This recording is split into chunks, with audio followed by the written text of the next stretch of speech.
Ok, tất cả anh em nhá, ở đây thì đang là một cái cầu rất là đẹp và sẽ nhìn thấy anh chị họ đang chuẩn bị chụp ảnh. Đấy. Vô cùng là rực rỡ luôn. Ok luôn, ngon luôn. Rồi, từ dưới này có một cái phố đi bên này nữa. Rồi, thì chúng ta sẽ xuống dưới này nhá. Ok, quả nhiên là đẹp.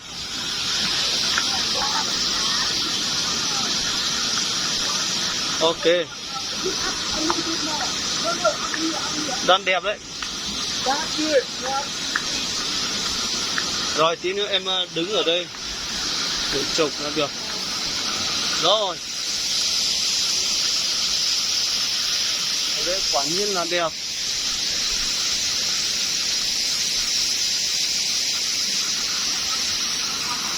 Rồi, dưới này quá là đẹp luôn nha quý vị. Rất là đẹp luôn. Có thác, có sông suối. Em có qua ở đây không? Qua lại chụp ảnh ở đây qua. À,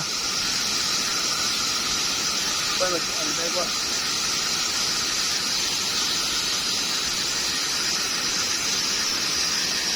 Vô cùng là đẹp.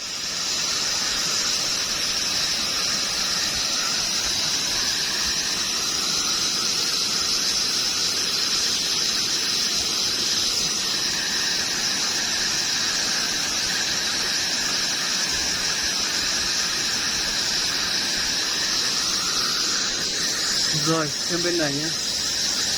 Nó cũng có những cái đẹp ghê gớm thế này quý vị ạ.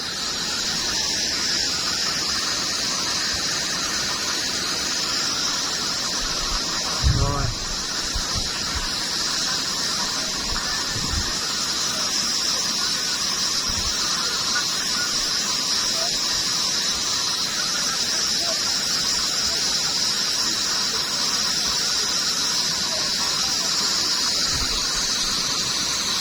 Ok.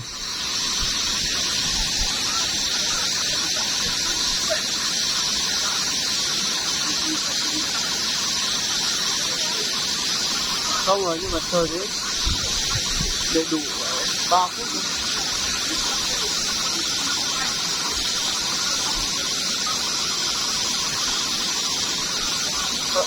Đúng rồi, học mỗi anh còn quay ở đây này. Nhưng mà tí nữa ở dưới này quay video hay là chụp ảnh?